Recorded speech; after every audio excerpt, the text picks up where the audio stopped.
할렐루야. 예배 마치시고 모두 함께 공동 식사 자리 참여해 주시기 바랍니다. 오늘 설교 중에 성경을 한 몇 군데 찾아볼 거예요. 한 3군데 정도 성경책 미리 준비하시고 찾아볼 수 있기를 원합니다. 볼펜 같은 거 있으시면 이렇게 또 기록들도 하시면 좋겠어요. 오늘 설교는 주제 설교라고 할까요?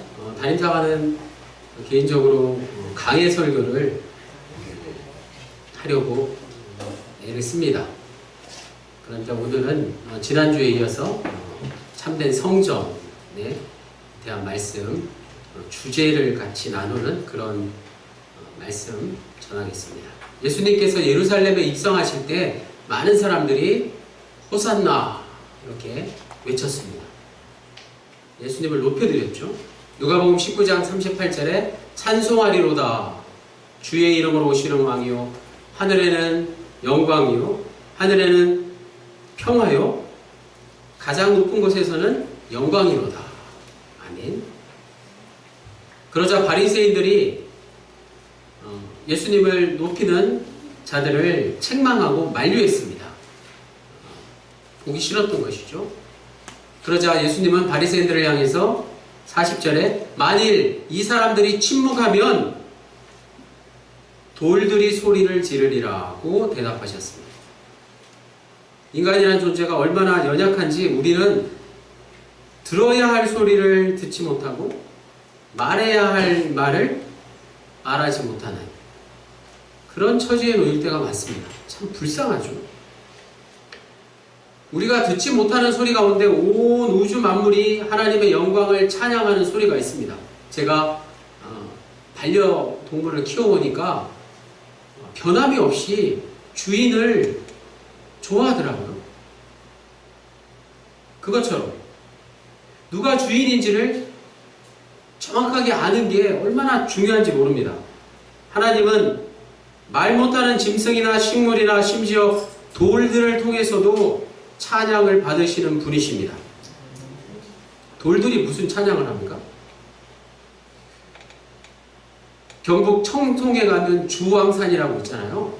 주왕산 정말 꼭 한번 가보고 싶어요. 다시 가보고 싶어요. 기암 절벽들이 입구에 정면에 떡 버티고 서 있어요.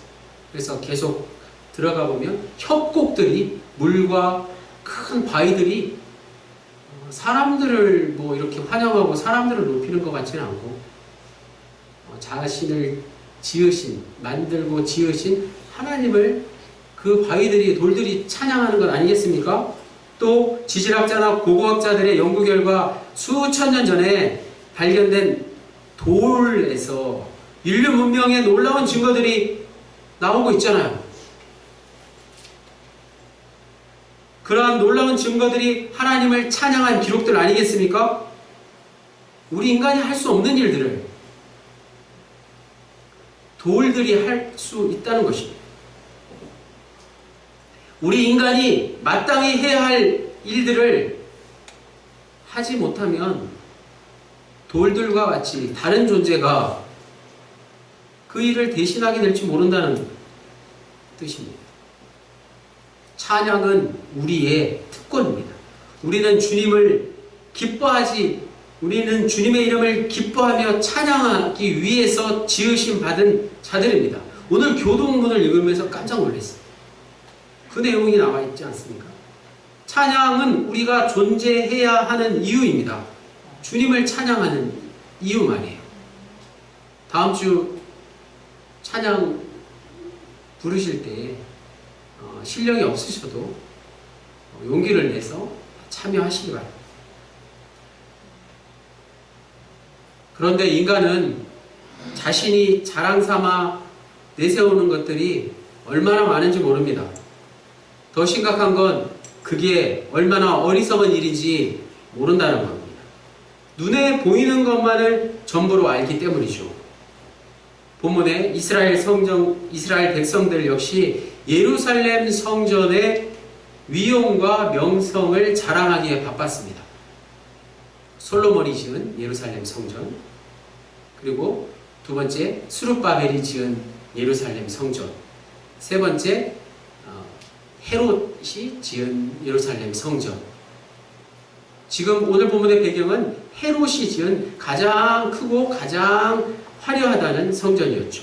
아름다운 큰 돌들과 자신들의 헌물로 꾸며진 것들이 이제는 영원할 것으로 착각하고 만 것이죠.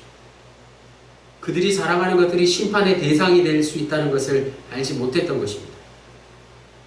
그러나 그들이 그토록 신뢰했던 예루살렘 성전, 세 번째 지어진 성전마저도 그들을 지켜주지 못했을 뿐만 아니라 예루살렘 성전 자체가 심판의 대상이 되고 말았습니다. 이스라엘을 향한 하나님의 심판은 예수님의 성전 척결로부터 시작되었습니다. 성전 정화, 성전에 대한 심판이 시작되었다는 말씀이죠.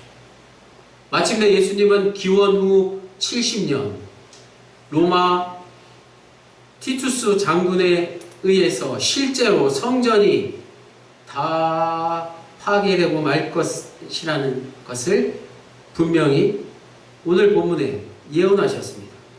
여기서 중요한 것은 무너지고 또 없어져 버릴 게 어디 성전뿐이냐 하는 것이죠. 인간이 자랑하고 내세우는 성전과 같은 모든 것들이 다 그럴 수 있다는 것입니다. 오늘 본문 후반부에 분명히 그 내용을 말씀하고 있습니다. 예수님은 재림의 때를 말씀하고 계시다는 사실입니다. 인간이 미래를 예측할 수 있다면 무너지지 않도록 할 수 있으면 얼마나 좋겠습니까마는 그런 능력은 불행하게도 우리에게 주어져 있지 않습니다. 오늘 본문에서 제자들은 어느 때가 대체 언제이고 무슨 징조가 구체적으로 있을 것인가를 예수님께 집요하게 물었습니다. 그러자 예수님의 대답은 때와 징조에 대한 것이 아니라 그들이 가져야 할 태도에 대해서 말씀해 주셨습니다. 예수님의 대답은 그들이 어떤 태도를 가지고 살아야 될 것인가 였습니다. 오늘 우리가 가져야 할 신앙적 태도와 같은 것입니다. 그 중에서 가장 먼저가 바로 미혹을 받지 말라는 것입니다. 미혹받지 말라는 것입니다. 유혹에 넘어가지 말라는 것입니다. 8절 말씀, 내 이름으로 와서 혹은 내가 그다 라는 말을 누군가 할 때 미혹당하지 말라는 것입니다. 그 말을 믿지 말라는 말씀이죠. 물론 거짓 선지자들의 말은 이것보다도 훨씬 더 화려한 미사역으로 포장되어 있을 것입니다. 오늘 이 시대에 그러한 말들이 얼마나 많은지 모릅니다. 주님께서는 그렇게 말하는 자들이 때가 가까이 왔다라고 그들을 어디론가 끌고 가고자 할 때 따라가지 말라고 경고하셨습니다. 그때는 어디 간다고 해결될 문제가 아니라는 것입니다. 오늘 우리는 지난 주일에 이어서 참된 성전의 의미에 대해서 말씀을 나누고 있습니다. 저는 오늘 설교에서 참된 성전에 대한 제 개인적인 생각과 크게 다를 바 없는 어떤 아주 귀한 내용을 주로 인용하고 있습니다. 자세한 내용을 원하시는 분들 우리 합덕영혼 홈페이지를 참조하시면 좋겠습니다. 참된 성전이 무엇인지를 알려면 그동안 우리가 잘못 알고 있던 성전에 대한 개념을 바로 잡아야만 할 것입니다. 가장 먼저 짚어야 할 게 있다면 성전은, 잘 들으십시오.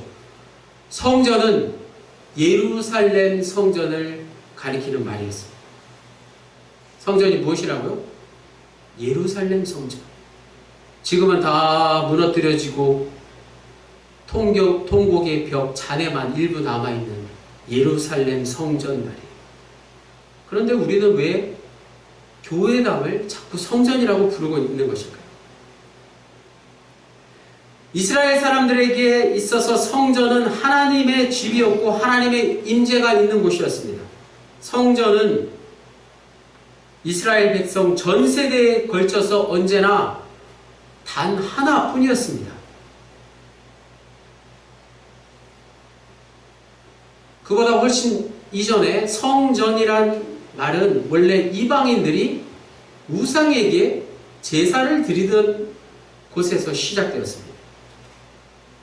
성전을 줄여서 전이라고 부르죠. 이스라엘 백성들은 우상의 전들에서 제사를 드렸습니다.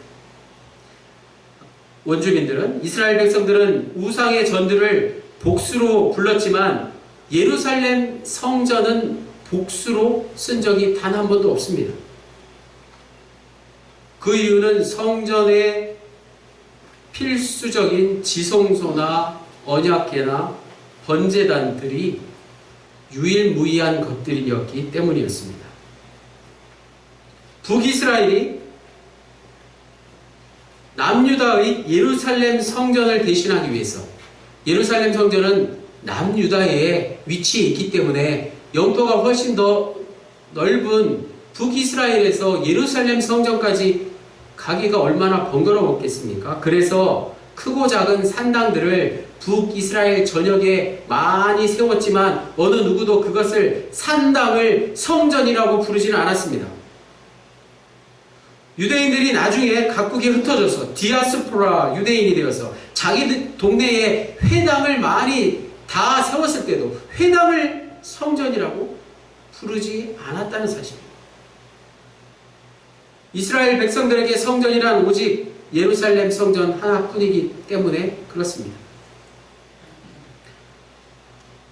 유대 역사가 요세푸스의 유대 전쟁기 책에 보면 성전에 대한 미신적인 사고도 상당히 있었습니다. 이스라엘 사람들은 전쟁에서 죽음의 위기에 처해 있을 때 성전에 피하기도 했는데 하나님이 계신 성전은 결코 무너지지 않는다는 지극히 개인적인 신념 때문이었습니다. 그러나 오늘 본문에서 예수님께서 분명히 오늘 말씀의 핵심이 되는, 금주의 요절이 되는 말씀, 돌 하나도 돌 위에 남지 않고 다 무너뜨려지리라 고 분명히 말씀하시고 그 말씀 그대로 하나님께서 이루셨습니다. 외형적이고 종교적인 형식만을 따르는 성전은 무너뜨려지기에 합당한 것이죠. 당시 사람들에게 큰 경고를 주신 성전의 심판이 예수님의 말씀을 통해서 이루어진 것입니다. 그렇다면 신약의 시대에 와서 초기 기독교인들은 무엇을 성전이라고 불렀을까요? 신약에 와서도 우리 성경에도 성전이란 단어들이 나오잖아요. 성전은 구약의 그림자이고 상징적이고 형식적인 것들을 모두 폐한 이후에 이제 성전은 그런 것이 아니라 영적인 것이고 신령한 것이고 참 형상인 것을 뜻하는 말이 된 것입니다. 그래서 성전은 눈에 보이지 않는 것입니다. 자, 성전에 대한 우리 신약의 어떤 개념을 다시 한번 세 가지로 정리해 보겠습니다. 첫 번째, 오늘 우리의 성전은 무엇입니까? 좀 전에 말씀드린 대로 더 이상 땅에 있는 것이 아니라 물질적인 것이 아니라 하늘에 있는 것입니다. 하나님과 부활하신 예수님이 하늘에 계시기 때문에 그렇죠. 히브리서 8장 1절에서 2절 말씀을 찾아보겠습니다. 신약성경 히브리서 8장 1절에서 2절 말씀 360페이지입니다. 신약성경 360페이지 히브리서 8장 1절로 2절을 제가 읽겠습니다. 지금 우리가 하는 말의 요점은 이러한 대제사장이 우리에게 있다는 것이라. 그는 하늘에서 지극히 크신 이의 보좌 우편에 앉으셨으니 성소와 참 장막에서 섬기는 이시라. 이 장막은 주께서 세우신 것이요 사람이 세운 것이 아니니라. 아멘. 사람이 세운 것이 아니니라. 그리스도께서 대제사장이 되어서 들어가신 성소는 땅에 있는 것이 아니라 어디에 있는 것이라고요? 하늘에 있는 것이다 라는 말씀입니다. 구약의 모세의 성막은 하늘에 있는 성막의 모형에 불과하다는 뜻입니다. 이스라엘 백성들이 제사를 드리는 곳이 예루살렘 성전이었다면, 구약의 성전이 예루살렘 성전이었다면, 신약의 성전은, 우리 그리스도인들에게 있어서 성전은 이제 하늘에 있는 것입니다. 하늘에 계신 부활의 주 예수 그리스도께서 우리의 대제사장이 되셨기 때문입니다. 다시 말해서 우리의 성전은 더 이상 외형적인 건축물이 아니라 하늘에 있는 신령하고 영적인 것이며 하나님께서 지으신 것입니다. 예루살렘 성전은 그 성전의 모형이고 상징일 뿐입니다. 둘째, 신약의 성전의 의미, 하나님께서 그 안에 거하시는 그리스도인이 곧 하나님의 성전입니다. 하나님이 우리와 함께 하실 때 우리가 성전이 되는 것입니다. 고린도전서 3장 16절 말씀 다 같이 찾아보겠습니다. 신약성경 265페이지 고린도전서 3장 16절 말씀 찾으신 분 다 같이 읽겠습니다. 시작.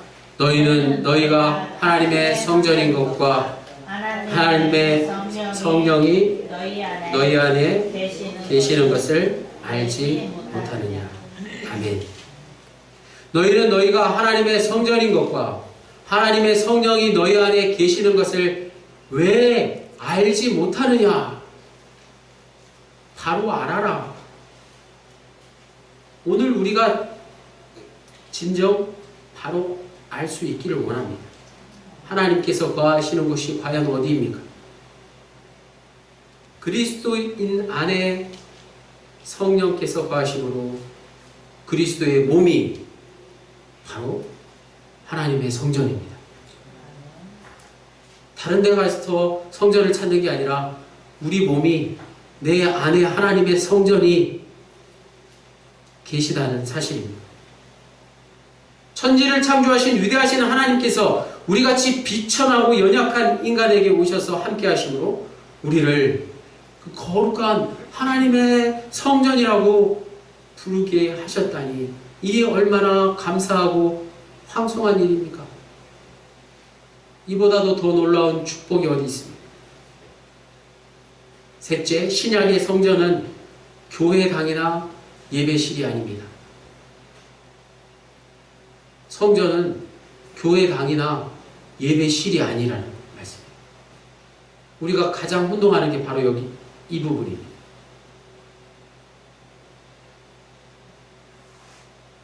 성전은 예수 믿는 사람 한 사람 한 사람입니다.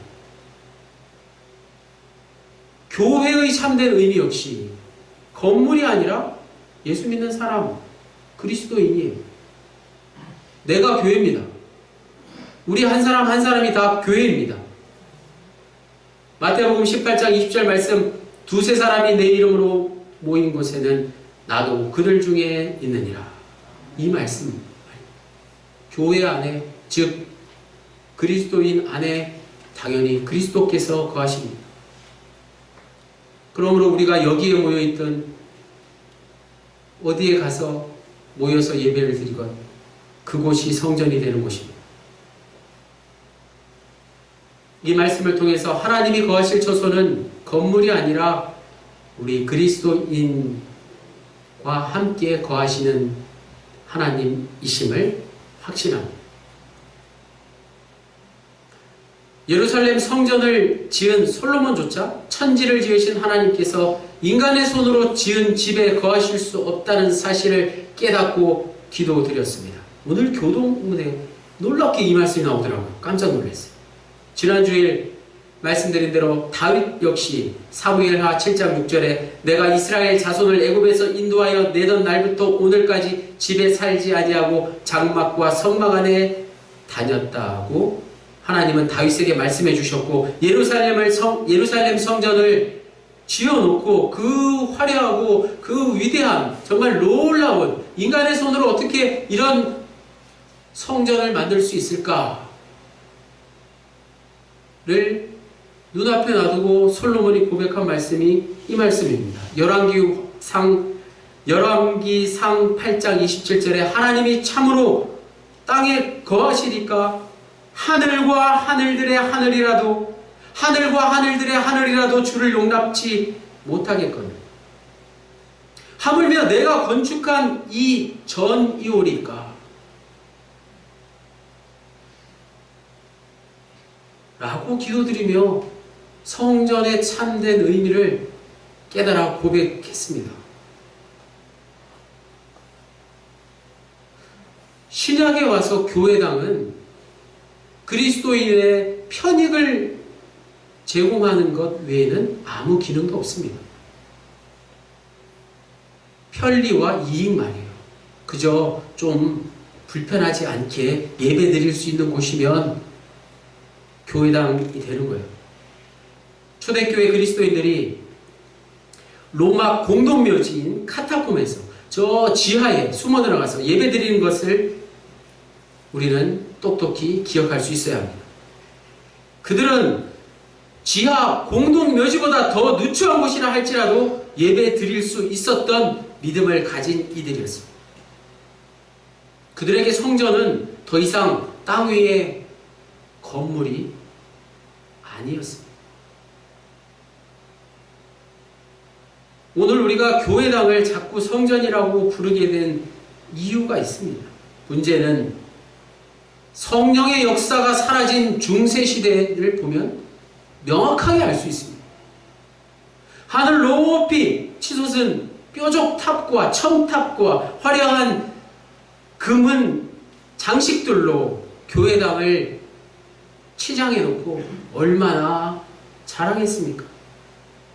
그러나 그것은 영적인 것이 모두 사라지고 외형적이고 형식적인 것만 치중하게 되는 인간의 본성을 그대로 드러내는 것일 뿐이었습니다. 마찬가지 오늘날 도대체 머릿속엔 아무 생각도 없고 속은 텅텅 비어있는 덩치가 큰 건물이 과연 하나님을 기쁘게 하실까요? 기쁘게 할 수 있을까요? 외람된 말씀이지만 한국에서 가장 큰 교회 중 하나는 아예 교회당 건물을 예루살렘 성전, 신학 박사님들이 많으실 건데 교회당을 예루살렘 성전이라고 이름 짓고 또 하나를 돈을 많이 들여서 신축해 놓고는 베들레헴 성전이라고 명명했습니다. 박사님들이 왜 이런 일을 하는지 정말 모르겠어요. 성전 건축이라는 명목으로 헌금을 드리게 합니다. 제1성전, 제2성전, 소성전, 중성전, 대성전 이런 간판들을 주위에서 쉽게 찾아볼 수 있습니다. 한국교회가 이처럼 교회당 건물에 성전이라는 용어를 널리 사용하고 있는 가장 큰 이유는 지금까지 말씀드린 모든 이유들 때문에 그렇습니다. 그런 교회당을 성전으로 미화시킴으로 많은 신자들이 거의 미신적으로 건물에 지나친 치장과 투자를 당연시 한다는 사실이죠.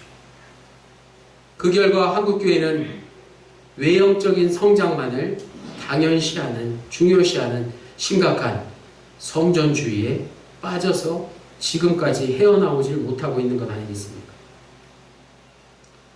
더 나아가서 교회당을 성전이라고 부르고 생각하면 성전이 없는 곳에서는 정상적인 예배를 드릴 수 없다고 오해합니다. 집에서 기도드리고 예배드리는 것은 효과가 없다고 생각할 수 있습니다. 물론 우리가 교회에서 함께 모여 기도드리는 것이 서로에게 위로가 되고 격려가 되고 규칙적인 습관이 되는 것에서 훨씬 효과적입니다. 그러나 앞서 말씀드린 대로 성전 주의에 빠지게 되면 강대상을 지성소라고 부르며 함부로 못 올라가게 하고 강단을 제단이라고 해서 각종 좋은 것들을 가져와서 재물인 양 올려놓고 흐뭇해 할 때가 있다는 것이죠. 반대로 자기가 드린 헌물이 빠지거나 목록 같은데 자기 이름이 누락되면 기분이 매우 상하게 되는 것이죠. 물론 교회 재정은 투명하게 운영되어야 합니다. 그러나 더 중요한 사실은 예수 그리스도의 피값으로 세운 교회, 이 교회 공동체는 그리스도 예수의 십자가의 보혈로 세워진 교회라는 사실이에요. 이제 더 이상 어떤 제단도 없고 지성소도 없고 우리가 드릴 재물은 없습니다. 우리는 왜 구약의 시대를 유대교의 전통을 기독교가 흉내내고 있는 것일까요? 오직 예수 그리스도의 말씀만이 이곳에서 바로 여기서 선포될 뿐입니다. 따라서 죄송한 말씀이지만 기도문을 작성할 때, 용어를 선택할 때 심정은 이해가 가지만 교회당 또는 예배실을 가리키는 단어로 성전이나 성전의 줄임말 전이나 제단 같은 단어는 적절치 않습니다. 물론 그런 용어들이 찬송가에도 이렇게 걸러지지 않고 찬송가 가사에도 나오고 또 우리가 습관적으로 사용해서 그럴 수 있지만 말이에요. 고쳐야 하는 것이. 잘못된 습관을 고치지 않고 우리가 어떻게 하나님께 예배 드린다고 할 수 있겠습니까?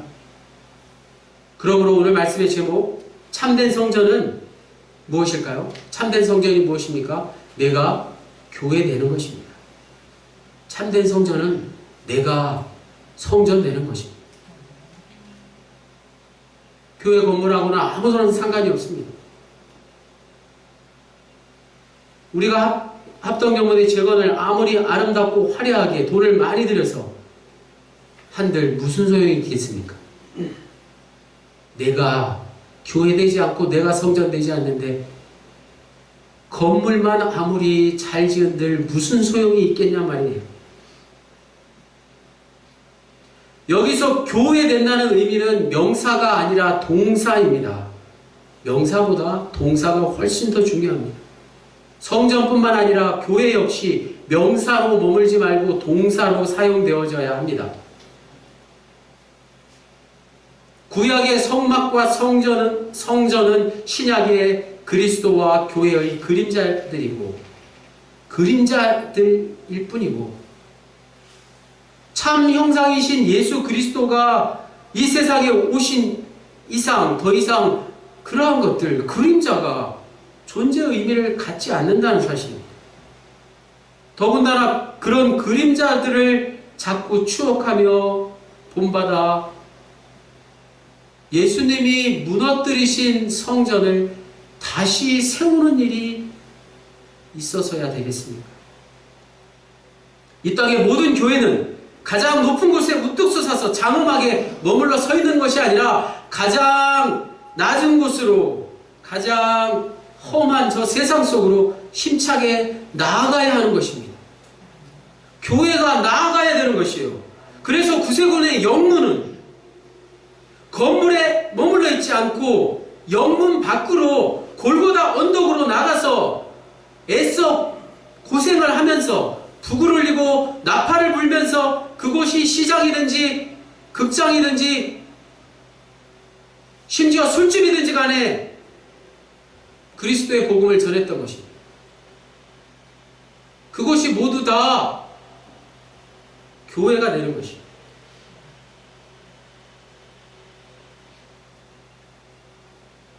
지금 우리가 예배 드리는 건물을 무엇이라고 불러야 할까요? 교회당이 맞습니다. 예배당보다는 교회당이라는 용어가 훨씬 맞는 표현입니다. 우리가 예배 드리는 이곳은, 이 공간은 예배실이라고 부를 수 있습니다. 참된 성전이 무엇일까요? 참된 성전은 내가 남을 위해서 희생하는 것입니다. 참된 성전은 나를 싫어하는 사람까지도 사랑하는 것입니다. 도저히 내가 사랑할 수 없는 사람, 나를 미워하는 사람도 사랑할 수 있는 게 참된 성전이 되는 것입니다. 참된 성전은 주님과 함께하는 것입니다. 세상 연락과 함께하고 친한 사람들하고 어울리는 게 아니라 주님과 함께할 때 참된 성전이 됩니다. 우리가 예배드리고 있는 이 장소를 먼 훗날 분명히 기억할 수 있기를 원합니다. 춥고 불편하고 좀 지저분한 이 공간에서 예배 드렸을지라도 이곳이 진정 우리 모두에게 하나님을 진정으로 예배드린 곳이었다는 기억이 우리에게 영원히 남아있기를, 남은 여생 우리 모두가 참된 성전으로 살아가실 수 있기를 주님의 이름으로 간절히 축원합니다. 기도드리시겠습니다. 주님, 교회 건물을 지으려 하기 전에 먼저 우리가 교회되게 해주십시오. 더 이상 화려한 건물에 미혹되어 속지 않기 원합니다. 몸소 참된 성전 되시고 우리에게 참된 성전이 되라고 말씀하신 우리 주 예수 그리스도의 이름으로 기도드립니다.